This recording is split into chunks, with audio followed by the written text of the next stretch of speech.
বিজেপির বুথ সভাপতির রহস্যজনক মৃত্যু ঘিরে তীব্র আলোড়ন পূর্ব বর্ধমান জেলা মন্তেশ্বর থানার জামনা গ্রাম পঞ্চায়েত এলাকা। জামনা পঞ্চায়েতের সেলিয়া গ্রামে বাড়ির কাছে ওই বিজেপির বুথ সভাপতির দেহ উদ্ধার হয় বলেই জানা গেছে। ঘটনা জানাজানি হওয়ার পরই বিজেপির কর্মী সমর্থকরা সব থানার সামনে বিক্ষোভ দেখাচ্ছেন বিজেপি কর্মী সমর্থক ও কর্মকর্তারা। পূর্ব বর্ধমান জেলা বিজেপির সভাপতি অভিজিৎ দা ইতিমধ্যেই রওনা দিয়েছেন ঘটনার দিকে। মৃত বুথ সভাপতির কর্মীর নাম অভিজিৎ রায় বলেও জানা যাচ্ছে। সার্বিকভাবে নির্বাচন শেষ হতেই এই বুথ সভাপতির রহস্যজনক মৃত্যু ঘিরে রাজনৈতিক মহলে শুরু হয়ে গেছে চাপান উত্তর। তবে কি কারণে মৃত্যু এখনো পর্যন্ত মৃত্যুর কারণ জানা যায়নি বলেই জানা যাচ্ছে। এখন আমরা শুনে নেব বিজেপির জেলা সম্পাদক বিশ্বজিৎ পোদ্দার আমাদের কি জানালেন। সব খবর সবার আগে মানুষের সাথে মানুষের পাশে। মন্তেশ্বর থেকে report Faizul Sheikh, MBS news.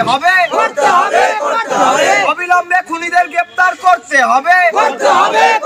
যতক্ষণ না খুনিদের গ্রেপ্তার হচ্ছে বিজেপির এই আন্দোলন চলছে চলবে। যতক্ষণ না খুনিদের গ্রেপ্তার করা হচ্ছে বিজেপির এই আন্দোলন চলছে চলবে। পুলিশ তুমি হায় হায়, মন্তেশ্বর পুলিশ হায় হায়, মন্তেশ্বর পুলিশ হায় হায়।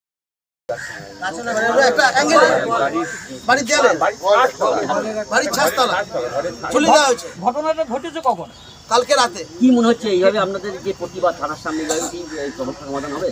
প্রতিবাদ তো এটাই প্রতিবাদ, এর থেকে জোর প্রতিবাদ হবে, রাস্তা অবরোধ হবে। আপনার নাম? বিশ্বজিৎ পোদ্দার, বর্ধমান জেলার সাধারণ সম্পাদক। বিজেপি কর্মীদের ওপর প্রতিদিন হামলা। পুলিশ তোমায় জানাই ঠিক ঠিক ঠিক।